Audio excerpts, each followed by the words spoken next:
오늘 저녁에 우리에게 주시는 하나님의 은혜의 말씀은 요한복음 1장 35절에서 50절까지의 말씀입니다. 다 같이 봉독하겠습니다. 또 이튿날 요한이 자기 제자 중 두 사람과 함께 섰다가 예수의 다니심을 보고 말하되 보라 하나님의 어린 양 이로다. 두 제자가 그의 말을 듣고 예수를 쫓거늘 예수께서 돌이켜 그 쫓는 것을 보시고 물어 가라사대 무엇을 구하느냐 가로되 랍비여 어디 계시오니까 하니 랍비는 번역하면 선생이라. 예수께서 가라사대 와 보라. 그러므로 저희가 가서 계신 데를 보고 그날 함께 거하니 때가 제 10시쯤 되었더라. 요한의 말을 듣고 예수를 쫓는 두 사람 중에 하나는 시몬 베드로의 형제 안드레라. 그가 먼저 자기의 형제 시몬을 찾아 말하되 우리가 메시아를 만났다 하고 메시아는 번역하면 그리스도라. 데리고 예수께로 오니 예수께서 보시고 가라사대 내가 요한의 아들 시몬이니 장차 게바라 하리라 하시니라. 게바는 번역하면 베드로라. 이튿날 예수께서 갈릴리로 나가려 하시다가 빌립을 만나 이르시되 나를 쫓으라 하시니 빌립은 안드레와 베드로와 한 동네 베세다 사람이라. 빌립이 나다나엘을 찾아 이르되 모세가 율법에 기록하였고 여러 선지자가 기록한 그 일을 우리가 만났으니 요셉의 아들 나사렛 예수니라. 나다나엘이 가로되 나사렛에서 무슨 선한 것이 날 수 있느냐. 빌립이 가로되 와 보라 하니라. 예수께서 나다나엘이 자기에게 오는 것을 보시고 그를 가리켜 가라사대 보라 이는 참 이스라엘 사람이라. 그 속에 간사한 것이 없도다. 나다나엘이 가로되 어떻게 나를 아시나이까. 예수께서 대답하여 가라사대 빌립이 너를 부르기 전에 내가 무화과 나무 아래 있을 때 보았노라. 나다나엘이 대답하였되 랍비여 당신은 하나님의 아들이시오 당신은 이스라엘의 임금이로소이다. 예수께서 대답하여 가라사대 내가 너를 무화과 나무 아래서 보았다 하므로 믿느냐. 이보다 더 큰 일을 보리라. 또 가라사대 진실로 진실로 너에게 이르노니 하늘이 열리고 하나님의 사자들이 인자 위에 오르락 내리락 하는 것을 보리라 하시니라. 아멘. 하나님의 말씀입니다. 요한복음 1장 1절에서 18절까지는 그 요한복음 전체 서론에 해당되는 부분입니다. 그리고 지난주에 요한복음 1장 19절에서 34절까지 말씀을 드렸고 오늘은 연이어서 요한복음 1장 35절에서 51절까지 말씀을 나누고자 합니다. 요한복음 1장 19절에서 51절까지의 주제를 한마디로 표현한다면 준비입니다. 준비, preparation. 요한복음 2장에서 가나의 혼인잔치로부터 요한복음의 예수님의 공생애는 본격적으로 시작됩니다.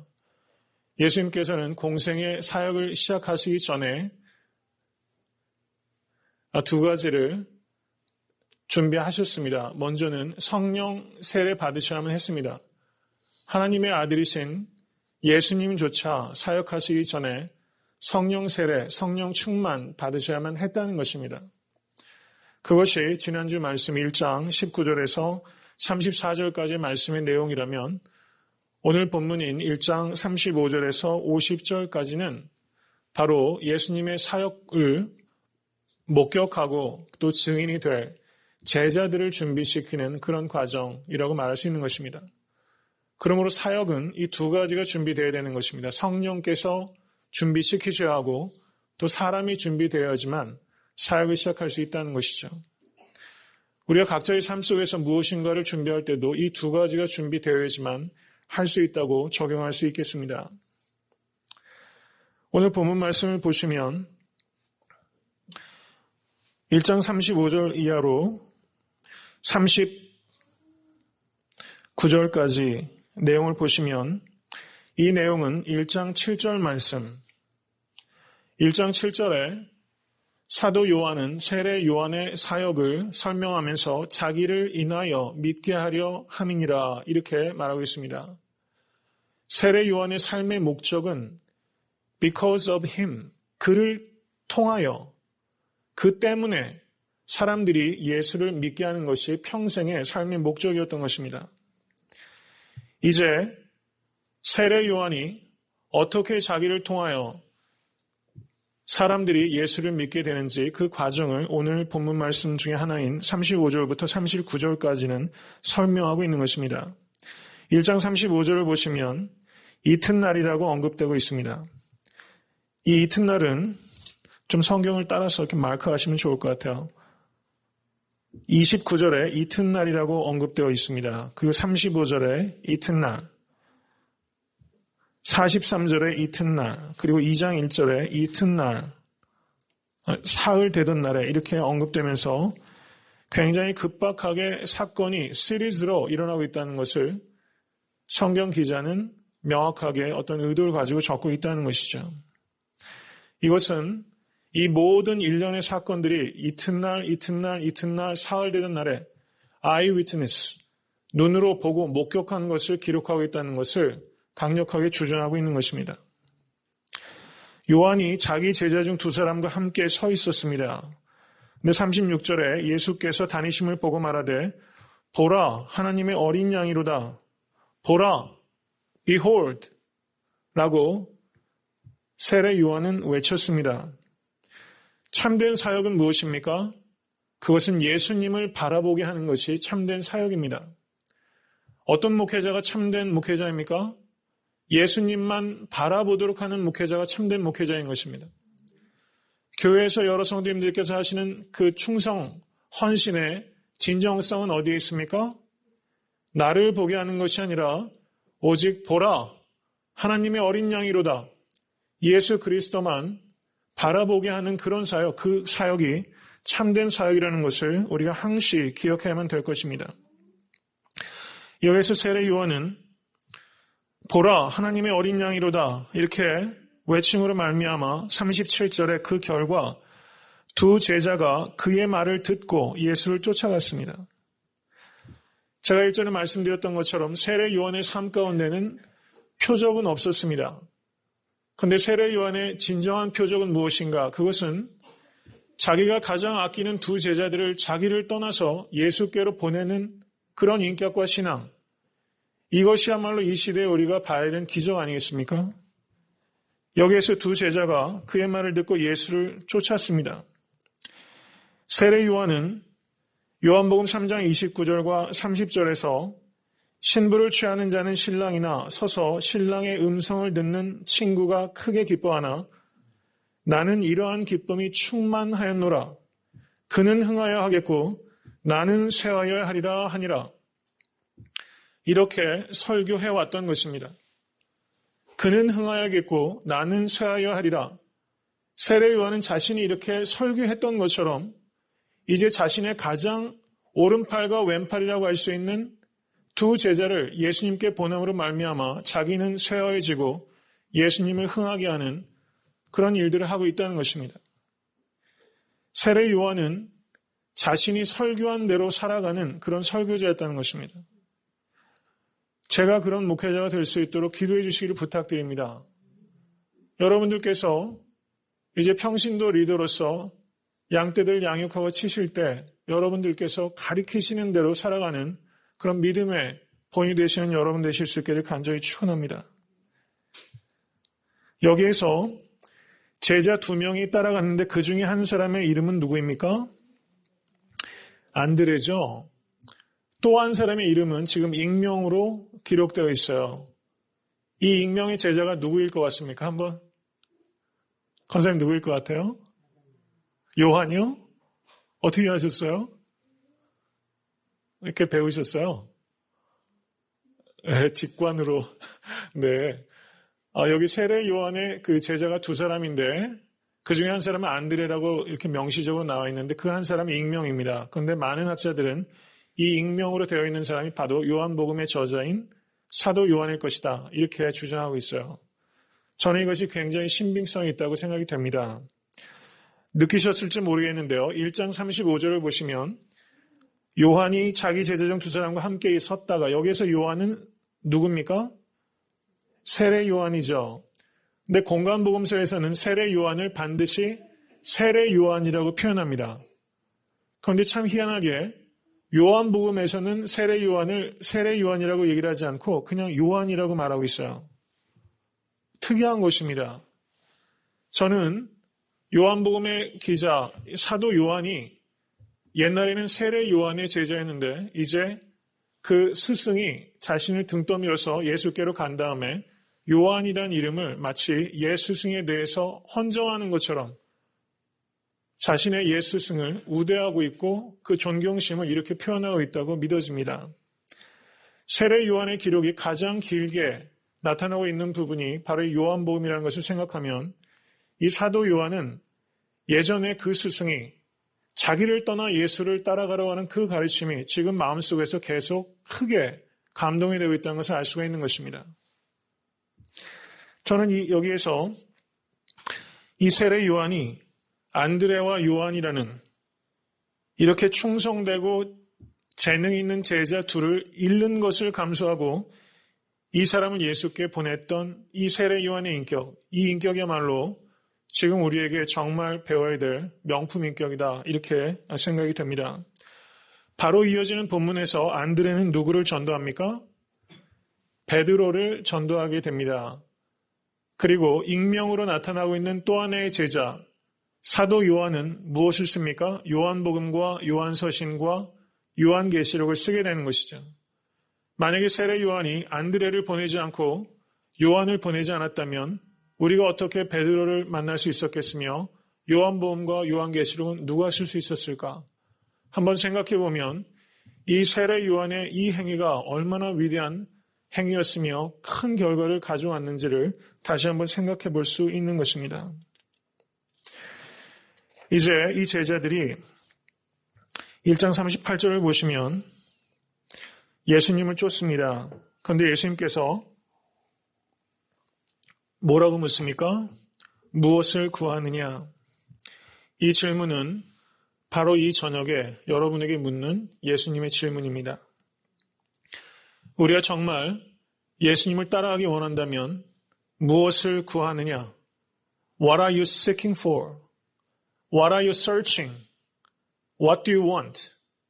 이 성경 원어는 이런 식으로 번역됩니다. 무엇을 도대체 찾고 있느냐? 무엇을 추구하는 것이냐? 무엇을 원하느냐? 이 질문은 매우 진지한 질문입니다.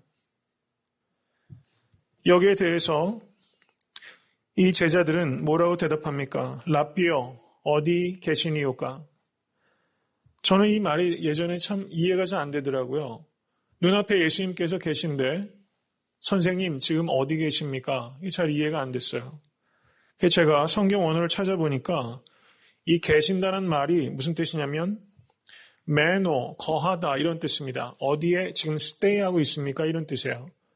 그래서 표준세 번역은 지금 어디에 머물고 계십니까? 이렇게 번역하고 있어요. Where are you staying? 이렇게 번역하고 있어요. 그러면 정확하게 의미가 통하는 것이죠. 예수님께서 What are you seeking? 무엇을 찾고 있느냐?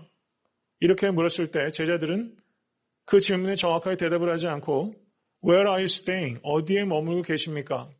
엉뚱하게 대답을 하고 있다는 거예요. 그러자 예수님께서는 뭐라고 말씀하십니까? 1장 39절 와 보라 Come and see.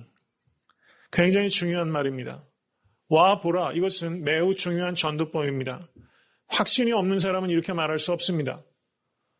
이렇게 전도하실 수 있는 확신을 가지실 수 있게 되길 바랍니다.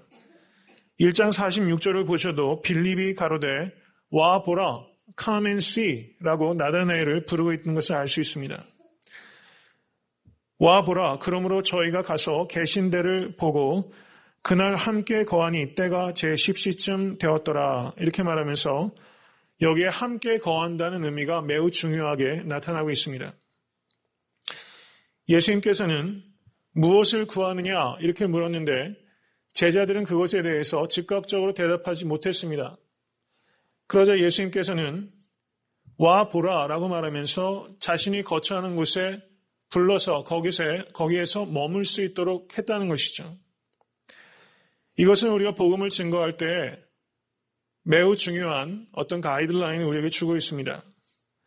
우리가 복음을 증거하면 그 자리에서 즉각적인 반응이 나타날 때도 있지만 그렇지 못한 경우도 있다는 것입니다. 우리가 아이를 임신하게 되면 10달이란 시간이 걸려서 해산하는 것처럼 영적 생명도 즉각적으로 반응이 안 나타날 수 있다는 것을 우리가 염두에 둬야만 된다는 것이죠. 예수님께서도 무엇을 구하느냐라고 물으셨지만 그것에 대해서 대답하지 못하는 제자들에게 와 보라 라고 말씀하시면서 이들이 예수님과 같이 거하면서 저들의 생각과 신앙이 급해질 수 있는 시간을 배려하셨다는 것을 우리가 배울 수 있어야 된다는 것입니다. 여기에서 제가 한 가지 더 말씀드리고 싶은 것은 1장 38절을 보시면 랍비는 번역하면 선생이라 이렇게 언급하고 있습니다. 1장 41절을 보시면 메시아는 번역하면 그리스도라 이렇게 말하고 있고요. 그리고 1장 42절에 게바는 번역하면 베드로라 이렇게 말하고 있습니다.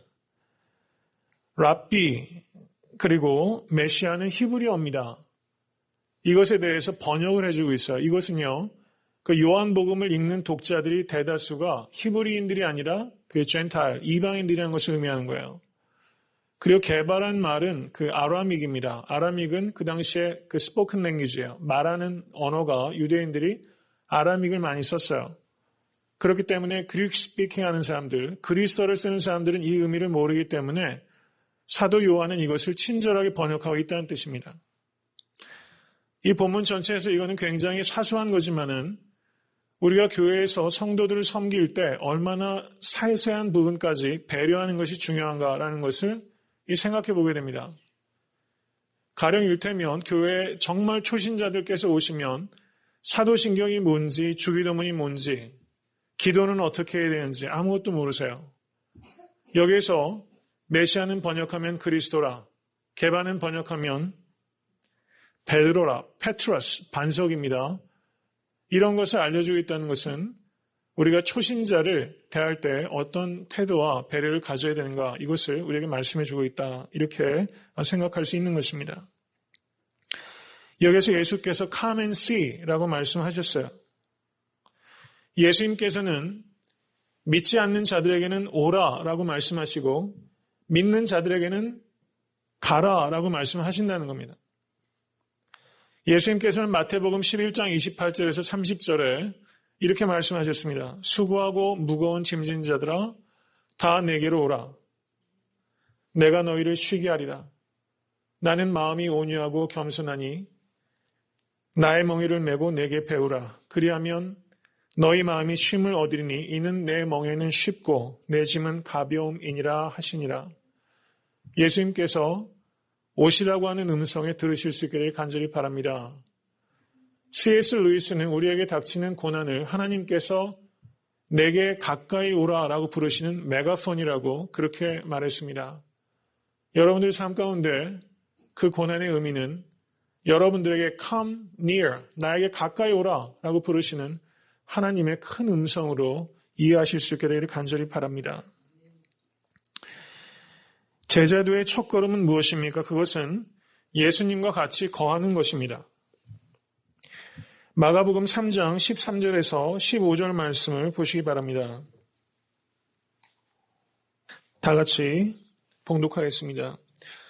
또 산에 오르사 자기의 원하는 자들을 부르시니 나온지라. 이에 12를 세우셨으니 이는 자기와 함께 있게 하시고 또 보내사 전도도 하며 귀신을 내어 쫓는 권세도 있게 하려 하심이니라. 아멘. 마가복음의 이 세 절의 짧은 본문이 그 디사이플십의 핵심이 무엇인가를 말해주고 있습니다. 디사이플십의 첫 번째는 함께 있는 것입니다. Being with Jesus. 예수님과 함께 있을 때 우리는 제자가 되는 것입니다. 디사이플십의 두 번째 본질은 보내는 겁니다. Sending. 만약에 가지 않는다면 제자가 아닙니다. 사도를 영어로 어파슬이라고 합니다. 성경 언어로 아포스텔로, 샌다라는 뜻입니다. 누가 사도입니까? 가는 자가 사도입니다. 제자도의 핵심은 이 두 가지입니다. Being with Jesus, 예수 그리스도와 교제하는 것, 그 다음에 sending, 가는 것, 이 두 가지가 제자도의 핵심입니다. 그러므로 교회는 어떤 것입니까? 교회는 모이는 것입니다. 그리고 흩어지는 곳입니다. 성도는 어떤 일을 성도라고 합니까? 예배를 위해서 모이고 전도를 위해서 흩어지는 이가 성도입니다.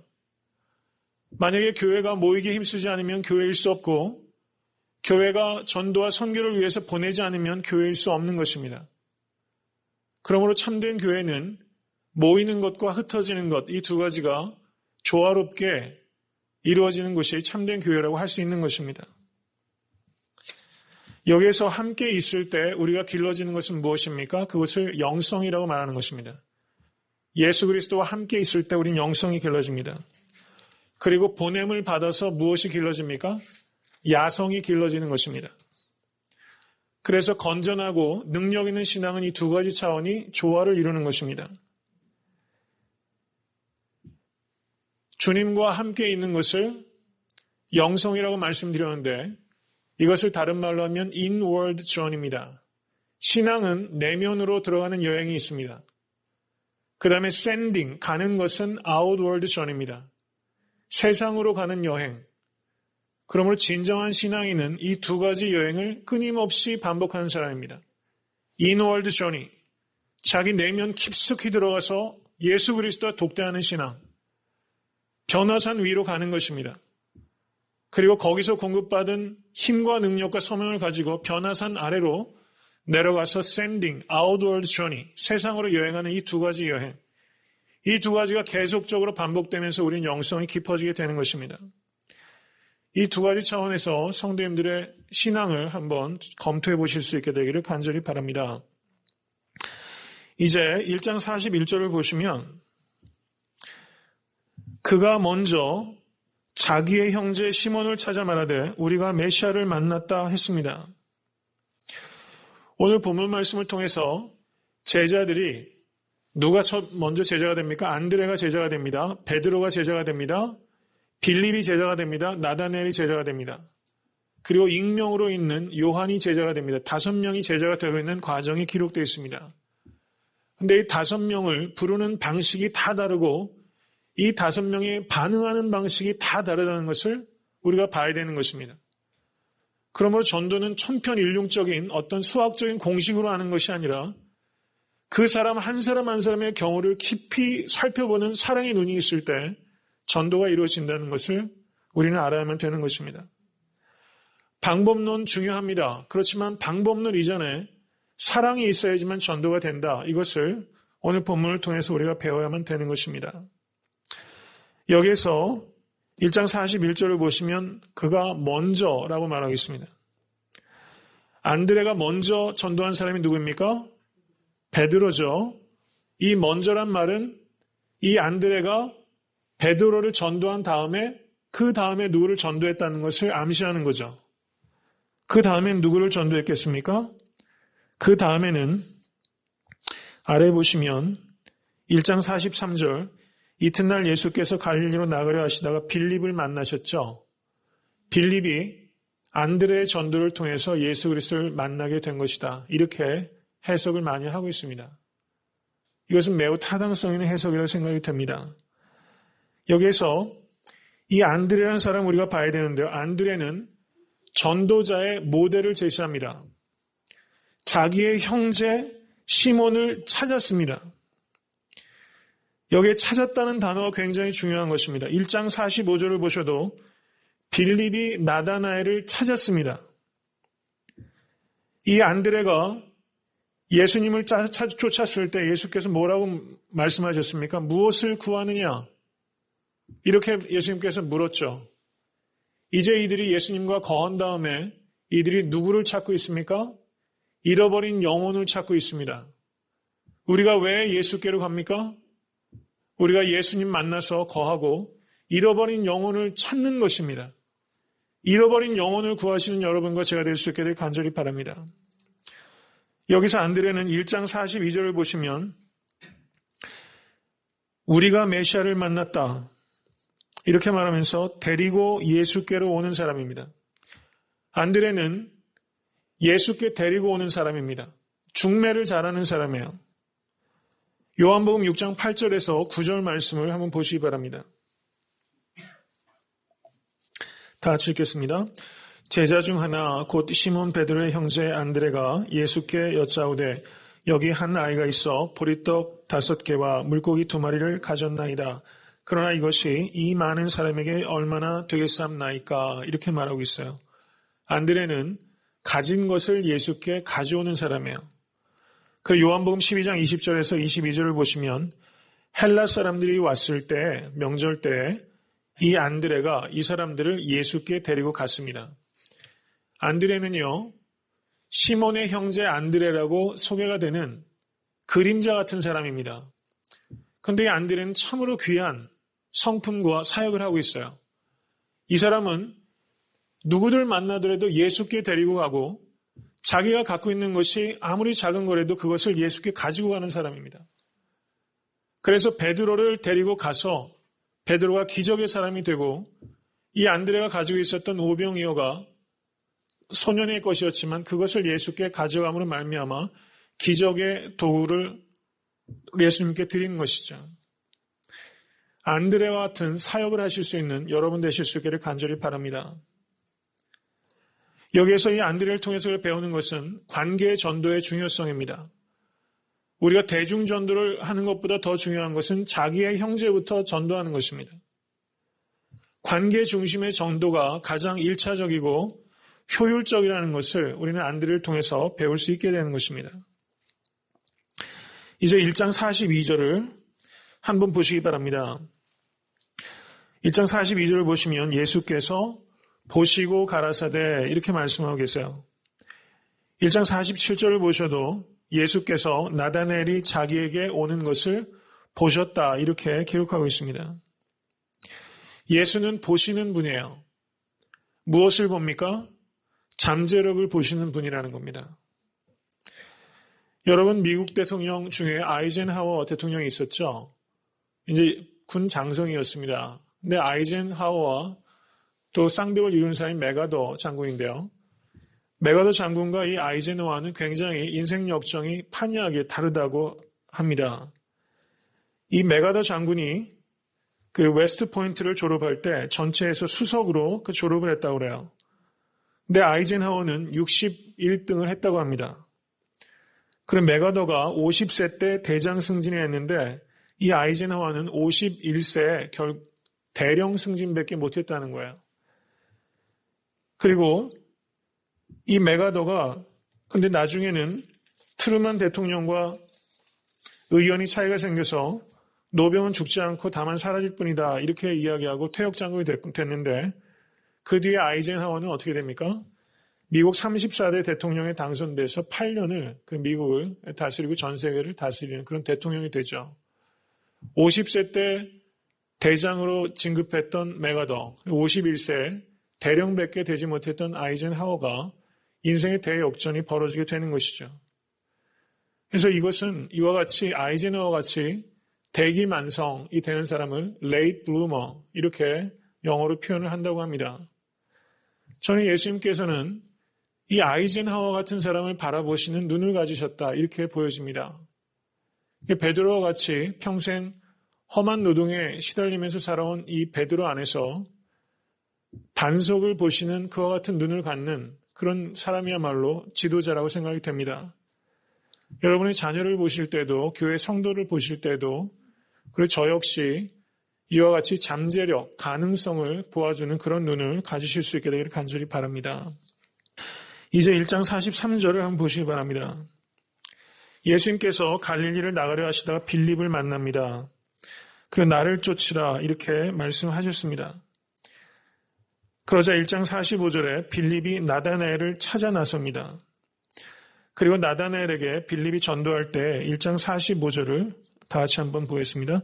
모세가 율법에 기록하였고 여러 선지자가 기록한 그 일을 우리가 만났으니 요셉의 아들 나사렛 예수니라 이렇게 전도하고 있어요.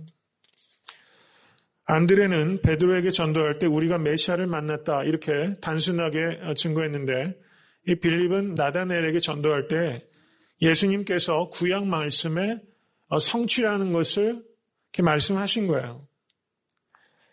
뒤에 보시면 나다나엘이 가로되 어떻게 나를 아시나이까 이렇게 물었을 때 예수님께서 내가 무화과 나무 아래 있을 때 보았노라 이렇게 말씀하고 있습니다. 내 무화과 나무 아래에 있는 것을 보았다는 의미는 일반적으로 해석될 때 율법을 묵상하고 있는 것을 보았다, 이런 의미라는 것입니다. 그러니까 나다나엘은 율법을 늘 묵상하던 사람이에요. 구약 성경에 능통한 사람입니다. 그래서 빌립은 자신의 가까운 친구 나다나엘을 전도하기 위해서는 예수께서 구약의 말씀의 성취라는 것을 말할 때 접촉점이 생긴다는 것을 알고 있는 거예요. 그래서 오늘 본문 말씀은 안드레와 빌립을 통해서 우리가 어떻게 접촉점을 만들어서 전도할 것인가, 이것에 대해서 매우 중요한 인사이트를 주고 있는 것입니다. 이 빌립은 그 요한복음에 보시면 다른 성경에는 이 빌립에 대한 언급이 전혀 되어 있지 않습니다. 예수님의 제자 중에 한 명이었다고만 언급이 되어 있어요. 근데 요한복음을 보시면 주여 아버지를 우리에게 보여주옵소서 그리하면 족하겠나이다, 이렇게 어리석게 말했던 이도 빌립입니다. 그리고 요한복음 6장을 보시면 각 사람으로 조금씩 받게 할지라도 200데나리온의 떡이 부족하리이다, 이렇게 말했던 사람도 빌립이에요. 요한복음에 나타나는 이런 사건들을 볼 때 빌립은 대단히 평범한 사람이고, 그리고 어떤 의미에서는 어리석은 사람에 속한다, 이렇게 말할 수 있는 것입니다. 오늘 본문 말씀을 보시면 이 제자들 중에서 번듯한 사람은 하나도 없다는 겁니다. 베드로는 어떤 사람입니까? 성정이 급하고 정서적으로 불안정한 사람입니다. 안드레는 마음이 온유한 사람이지만 능력 있는 사람은 결코 아닙니다. 세베대 아들 야고보와 요한은 어떤 사람입니까? 예수님께서 십자가를 지시기 바로 직전까지 하나는 우편에 하나는 좌편에라고 말하는 대단히 탐심이 많은 사람입니다. 도마는 매우 부정적이고 언제나 듣기 불편한 질문을 해대는 사람입니다. 마태는 전직 쇠입니다. 알페오 애들 야고보와 다데오와 가나안한 시몬은 사회혁명을 위해서는 물불을 가리지 않는 과격분자입니다. 예수님께서 왜 유독 이와 같이 세상적으로 말하면 인비저블하고 insignificant, 잘 보이지도 않고 중요하지도 않은 사람들만 제자로 불렀을까? 이것을 우리가 깊이 생각해야만 되는 것입니다. 만약에 현대 컨설팅 회사에서 이 12명의 제자들을 평가해달라고 한다면 그 중에서 가장 좋은 고평가를 받을 사람은 가룟 유다라는 것이죠. 이것은 우리가 예수님의 제자 된다는 것은 나의 학식이나 나의 재주나 내 소유 가지고 되는 것이 아니라는 것입니다. 예수님을 사랑하는 마음이 있고 영혼을 사랑하는 마음이 있으면 여러분도 저도 제자로 세움받아 쓰일 수 있다는 것을 말하는 것입니다. 믿으십니까? 믿으시는 얼굴이 아니신 것 같은데요. 이것을 믿으실 때 내가 보다 책임감 있는 그리스도인이 될 수 있다는 것입니다. 그래서 저는 우리가 기도할 때 일꾼을 보내달라, 이런 기도할 때 많이 있습니다. 개척교회니까 얼마나 사실 일꾼이 필요합니까? 저는 그런데 오늘 본 말씀 묵상하면서 우리가 일꾼을 보내달라는 기도보다 더 중요한 것은 내가 일꾼이 되기로 헌신하는 것이 더 중요하다, 이런 생각이 듭니다. 그래서 우리가 정말 교회에서 섬길 때 자격이 없다라든가 실력이 없다라든가 소유가 없다라든가 이런 이야기 하지 말고 주님 사랑하는 마음이 있고 성도들을 섬기고자 하는 마음이 있으면 정말 마음을 다해서 헌신하실 수 있는 여러분 되실 수 있게 될 간절히 바랍니다. 이제 오늘 본문의 제자들을 부르는 일련의 그 복음전도 릴레이예요. 그렇죠. 안드레가 베드로를 불러오고 그리고 안드레가 아마도 빌립을 불렀을 텐데 이 빌립이 나다나엘을 부릅니다. 그래서 오늘 본문 말씀을 한마디로 요약하면 복음전도 릴레이입니다. 여러분, 나는 무엇을 릴레이하고 있는지를 생각해야 됩니다. 나를 통해서 축복의 말이 릴레이가 되고 있는지 아니면 거짓과 불신과 원망의 말들이 릴레이가 되고 있는지 우리는 무엇을 릴레이하면서 살아가고 있는가 깊이 생각해야 되는 것입니다. 이 사람들을 부른 모든 일련의 이 기록 중에서 저는 이 나다나엘의 기록에 요한이 많은 지면을 할애하고 있다고 생각해요. 이 나다나엘은 어떤 사람입니까? 빌립이 가서 증거했더니 나다나엘이 가로되 나사렛에서 무슨 선한 것이 날 수 있느냐? 이렇게 말했습니다. 이 나사렛이라는 지역이 굉장히 천대받던 지역입니다. 구약 성경에는 나사렛이라는 지명이 나타나진 않아요. 그리고 여러분 탈무드란 책 아시죠? 탈무드에도 나사렛이라는 지명 없습니다. 그리고 탈무드를 주석한 책이 미드라시라는 책인데요. 거기에도 나사렛이라는 지명이 없어요. 유명하지 않은 곳입니다. 그런데 그곳에서 메시아가 나타나는 것을 이 나다네엘이 받아들이지 못하는 거예요. 이 나다네엘은 그 다른 성경에는 바돌로메, 그 12제자 중에서 바돌로메가 이 나다네엘일 것이다. 학자들은 일반적으로 그렇게 이야기합니다.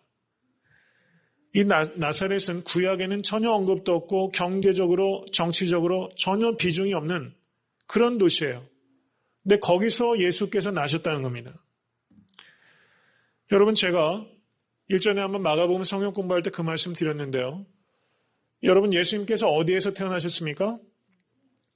베들레헴에서 태어나셨어요. 그러면 베들레헴 예수 그럴듯하잖아요. 예루살렘 예수 예수님 어디서 돌아가셨죠? 예루살렘에서 돌아가셨어요. 예루살렘은 유대의 수도입니다. 그러면 예루살렘 예수 이렇게 하는 것이 훨씬 사람들한테 인상적인 닉네임이에요.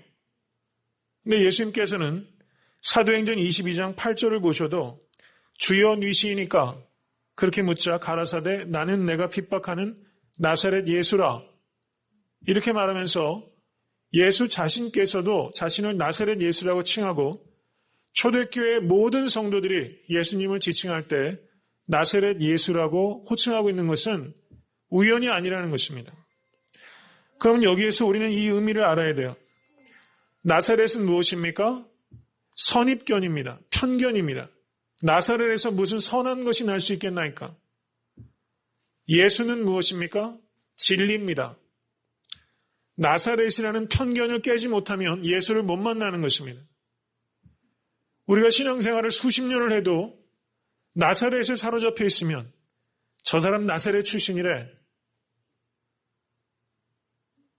이런 생각들에 사로잡혀서 그 사람의 잠재력을 무시하고 버리고 있다면 우리는 큰 잘못을 저지르고 있다는 것을 우리 알아야 되는 것입니다. 나사렛에서 예수께서 나오셨다.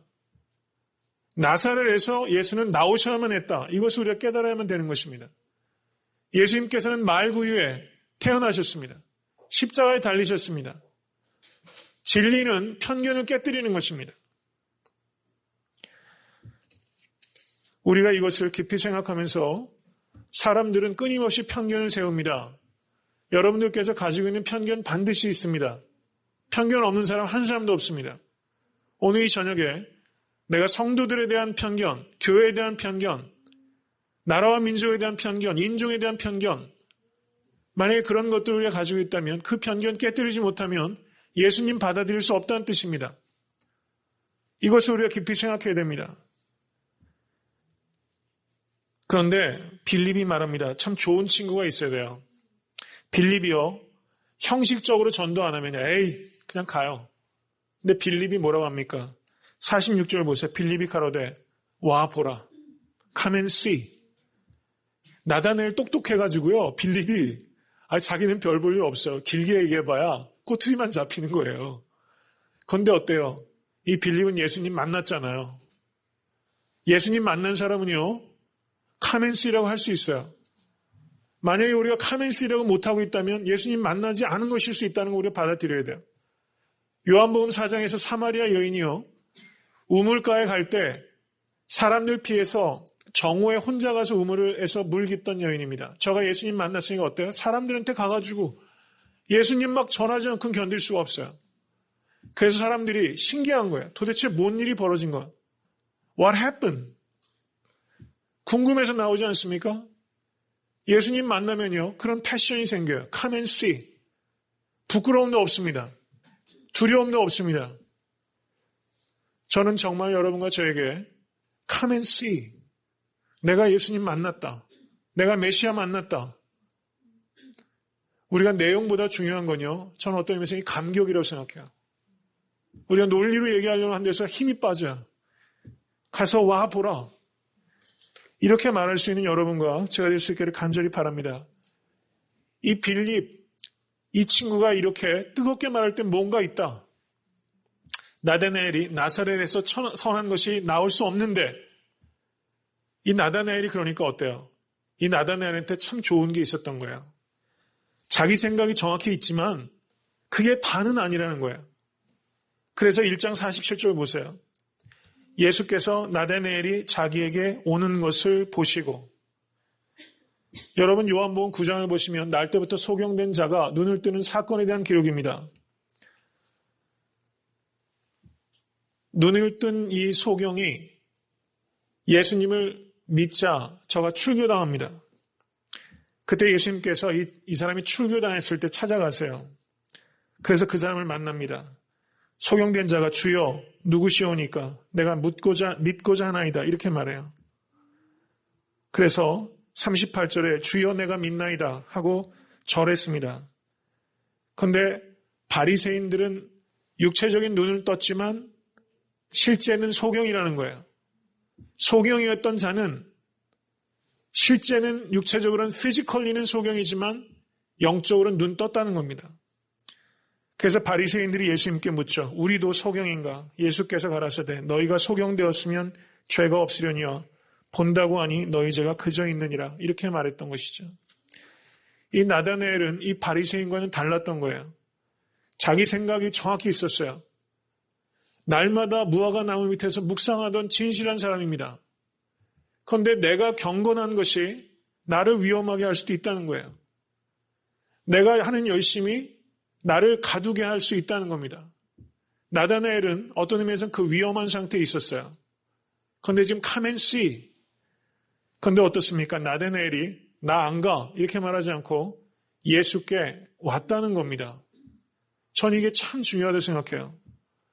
우리가 생각하는 것들 참 중요합니다. 그렇지만 그것을 절대화하지 않고 come and see, 확신을 가지고 이야기하는 것에 대해서 내가 오픈니스를 가지고 거기에 갈 수 있는 자세. 나다나엘이 여기 안 갔으면 나다나엘은 결코 제자가 될 수 없었습니다. 여러분들께서도 내가 확고하게 믿고 있는 그 무엇이 사실은 나에게 어느 순간부터 편견이 될 수 있다는 것을 우리가 두려워하는 것, 이것이야말로 지식인의 태도라고 저는 생각이 됩니다. 이 나다나엘은 지식인이에요. 그런데 이 지식인이지만 늘 목마름이 있었어요. 그래서 다가갈 수 있었던 것입니다. 여러분에게 이런 다가감이 있으실 수 있게 되기를 간절히 축원합니다. 그러자 예수님께서 이거를 귀하게 보신 거예요. 1장 47절. 참 이스라엘 사람이라. 참 이스라엘 사람이라. True Israelite. 여러분께서 예수님께 가까이 다가가면 우리가 예수님께 가까이 다가갈 날이 옵니다. 내가 참 그리스도인이라. True Christian. 이 말 들으실 수 있게 되길 간절히 축원합니다. 로마서 9장 6절에 7절을 보시면 이렇게 사도 바울이 말합니다. 하나님의 말씀이 폐하여진 것 같지 않도다. 이스라엘에게서 난 그들이 다 이스라엘이 아니요. 이렇게 말합니다. 예수님께서는 혈통으로 이스라엘이라고 해서 이스라엘이 아니라는 것입니다. 혈통으로 주이시라고 해서 주이시가 아닙니다. 할례 받아서 주이시가 아닙니다. 마음의 할례를 받아야 유대인입니다. 여기서 예수님께서는 저가 경건한 사람이지만 나사렛에서 선한 것이 나올 수 있나이까? 그 선입견을 가지고 있었지만 그것을 절대화하지 않고 예수님께 나올 수 있는 그런 겸손과 용기, 이것에 대해서 True Israelite 이렇게 칭찬한 것입니다. 그 속에 간사한 것이 없도다.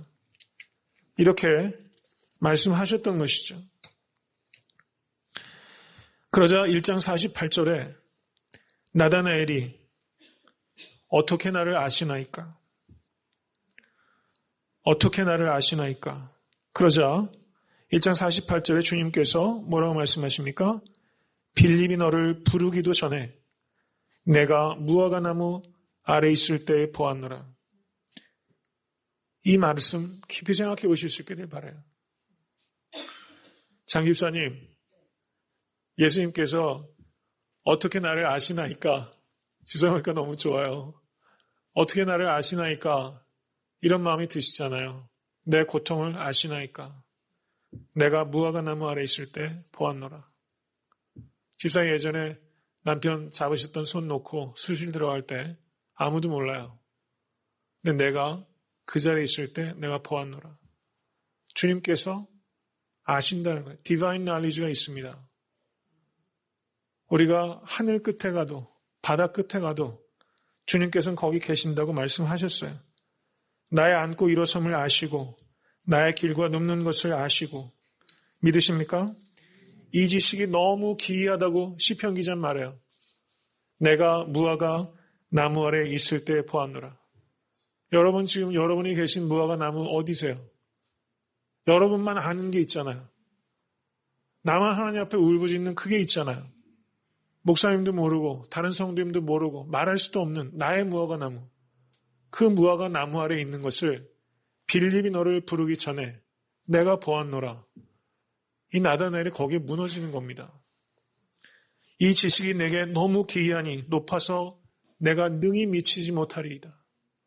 이 나다나엘이 여기에서 그 주님 만난 겁니다. 나보다 더 나를 잘 아시는 주님, 그 주님을 만난 거예요. 그러자 나다나엘이 대답합니다. 랍비요, 당신은 하나님의 아들이시오. 당신은 이스라엘의 임금이로서이다. 이렇게 말씀하고 있다는 것입니다. 아마 나다나엘은 많은 학자들이 여러 가지 의견이 분분해요. 무화과 나무 아래서 무엇을 했을까? 죄를 repent하고 있었을 것이다. 이렇게 말하는 학자가 있습니다. 저는 그게 굉장히 맞는 것 같아요. repent하고 있는 것을 내가 보았노라. 이 말은 내가 사하노라. 이런 forgiveness를 이 나다나엘이 경험한 거예요. 그래서 나다나엘이 영감을 얻은 것입니다. 나다나엘이 어떤 사람이었어요? 나사렛에서 선한 것이 나올 수 있나이까? 그런 사람이었어요. 예수님을 만났어요. 어떻게 나를 아시나이까? 내가 무화과 나무 아래 있을 때 보았노라. 예수님과 인카운터링이 있으면요, 깨어나는 겁니다. 깨닫게 돼요. 보이는 겁니다. 우리가 인카운터링이 없기 때문에 깨달음이 없습니다. 만나야 됩니다. 만나면 고백이 나와요. 당신은 하나님의 아들이시오. 당신은 이스라엘의 임금이로서이다. 편견을 내려놓으면 주님을 만날 수 있고 주님을 따를 수 있습니다. 나사렛 예수님은 나사렛에서 나오셔야만 했습니다. 이것을 받아들이실 수 있게 되길 간절히 축원합니다. 그러자 예수님께서 1장 50절에 말씀하십니다. 다 같이 읽겠습니다. 예수께서 대답하여 가라사대 내가 너를 무화과 나무 아래 보았다 하므로 믿느냐? 이보다 더 큰 일을 보리라. 아멘. 여러분의 무화과 나무 아래 여러분의 신음과 기도와 탄식을 예수님께서 보셨어요. 그거를 믿으면 이보다 더 큰 일을 보리라. 엄청난 약속입니다. 이 약속을 믿으실 수 있기를 간절히 축원합니다. 우리가 현재 알고 있는 것에만 갇혀 있으면 안 됩니다. 우리가 주님을 아는 지식과 주님에 대한 경험이 더 커져야 됩니다. 더 큰 일을 보리라. 이게 성숙이고 성장입니다. 우리가 같이 신앙생활하면서 이러한 것이 열려야 돼요. 더 알아지고 더 사라지고 더 사랑하고 더 큰 일을 보리라. 이것이야말로 신앙생활입니다. 그러자 예수님께서 1장 51절 다 같이 읽겠습니다. 또 가라사대 진실로 진실로 너에게 이르노니 하늘이 열리고 하나님의 사자들이 인자 위에 오르락 내리락 하는 것을 보리라 하시니라. 아멘. 난해 구절입니다. 쉽지 않아요. 진실로 진실로 너희에게 이르노니, 여기서 이 진실로 진실로라는 단어가 성경 원어로 아멘입니다. 아멘. 아멘. 여러분 목사님들이 설교하실 때 아멘으로 화답하시잖아요. 그거는 truly 이런 뜻이에요. 진실로. 말씀을 받으시면 진실로, 이 말은 그것이 진실입니다. 이렇게 얘기하는 거예요. 여러분, 가나안 여인이 예수님 만나서 귀신 들린 딸을 고쳐달라고 했을 때 예수님께서 몇 차례 거절을 하셨죠. 거절하신 이유는 밀어내기 위한 것이 아니라 더 가까이 끌어당기기 위함입니다. 그래서 예수님께서 심지어 개라고까지 모욕을 하셨어요. 그랬더니 여자가 나는 개라고 얘기를 합니다. 그렇지만 주인의 상에서 떨어진 부스러기를 먹겠나이다. 이렇게 말하면서 Yes, Lord 이렇게 얘기해요. 예, 맞습니다. 나는 개입니다. 룻은 뭐라고 얘기합니까? 나는 시종의 하나와도 같지 못하오나. 우리가 말씀 받을 때 Yes, Lord 이렇게 받고 Truly, 아멘, 아멘 이렇게 받는 것 참 중요합니다. 근데 또 하나 생각해야 되는 것은 이 아멘, 아멘이 요한복음에 25번밖에 나오고 있지 않다는 거예요. 아멘을 하면서 말씀을 받아야 됩니다. 그렇지만 아무것도 아닌데 기계적으로 아멘하는 것도 안 된다는 거예요. 어제 날씨 좋았죠? 아멘. 그런 게 너무 많아요. 기계적으로 아멘. 감동이 없어요. 그렇게 써서는 안 된다는 겁니다. 요한복음 전체 25번밖에 안 나요. 이런 계시의 사건, 말씀이 뿌려질 때, 참된 말씀이 뿌려질 때 아멘으로 화답하시기 바랍니다. 그렇지만 그것을 거짓된 혹은 아무 의미 없는 것에 아멘을 기계적으로 남발하는 것, 그거 역시 경계해야 된다는 것이죠. 예, 이제 마지막 이 본문 말씀을 제가 말씀드립니다. 너희에게 이르노니 하늘이 열려요. 여러분 신앙생활하면 열려야 됩니다. 하늘이 여러분들에게 열리는 것을 보시게 되기를 축원합니다. 예수님께서 세례 받으실 때 뭐가 열렸죠? 하늘이 열렸어요. 성령이 비둘기같이 내려왔어요. 예수님께서 십자가에 달리실 때 무엇이 찢어졌습니까? 휘장이 찢어지죠. 그 찢어졌던 단어가 예수님 세례 받으실 때 하늘이 갈라질 때 스키마죠. 똑같은 단어입니다. 예수님께서는요 찢어내는 거예요. 하늘이 열리고 장막이 열리고 하늘이 열리는 것입니다. 야곱이 어떻습니까? 하늘이 열리고 천사가 사닥다리를 타고 오르락 내리락 하죠. 여러분들께 이런 환상의 계시의 사건이 있으실 수 있게 간절히 축원합니다. 여기서 이 사건의 의미는 예수 그리스도의 세례의 사건도 의미하는 것이고 하나님의 사자들이 인자 위에 오르락 내리락 하는 것을 보리라라는 것은 하늘의 축복이 누구를 통해서 이 땅에 뿌려집니까? 예수 그리스도를 통해서 이 땅에 하늘의 축복이 신령한 축복이 이 땅에 임한 것입니다. 예수 그리스도의 삶을 통해서 예수 그리스도의 말씀과 기적을 통해서 죽으심과 부활과 재림을 통해서 여러분 부활 사건의 빈 무덤에 누가 있었죠? 천사가 있었어요. 예수님 재림하실 때 누구랑 같이 오십니까? 천군 천사와 같이 오세요. 그러니까 이 사건의 의미는 예수님의 부활 사건과 재림 사건과 매우 밀접한 연관이 있다는 것입니다. 그리고 나다나엘, 여기서 너희에게라고 말하고 있어요. 1장 51절에. 복수입니다. 가깝게는 직접적으로 나다나엘이지만 조금 더 확장하면 거기에 있던 제자들, 그리고 후대의 그리스도인들에게 이 약속을 주신 거예요. 하늘이 열리고 그 복이 예수 그리스도를 통해서 이 땅에 임하게 되는 것입니다. 믿으십니까? 이것을 우리 보고 증거하라고 말씀하고 계신 거예요. 예수님께서 첫 번째 이 땅에 오셨을 때 오늘 본문 말씀에서 안드레와 베드로와 빌립과 나다나엘을 통해서 이 놀라운 구원의 사건을 증거하셨어요. 이제 우리는 제2의 안드레, 제2의 베드로, 제2의 빌립, 제2의 나다나엘이 돼서 저가 간사한 것이 없도다. 간사하지 않은 그리스도인이 되어서 참 이스라엘이로다. 우리가 참 성도가 되어서 예수 그리스도로 말미암아 이 땅에 임한 그 놀라운 축복과 약속들을 증거하시는 여러분과 제가 마땅히 되어야 될 것입니다. 오늘 그 각오를 아멘으로 받으시는 저녁 되실 수 있기를 간절히 바랍니다. 장집사님, 내가 무화과 나무 아래 있을 때 보았노라. 지사님 이 말씀 새기세요.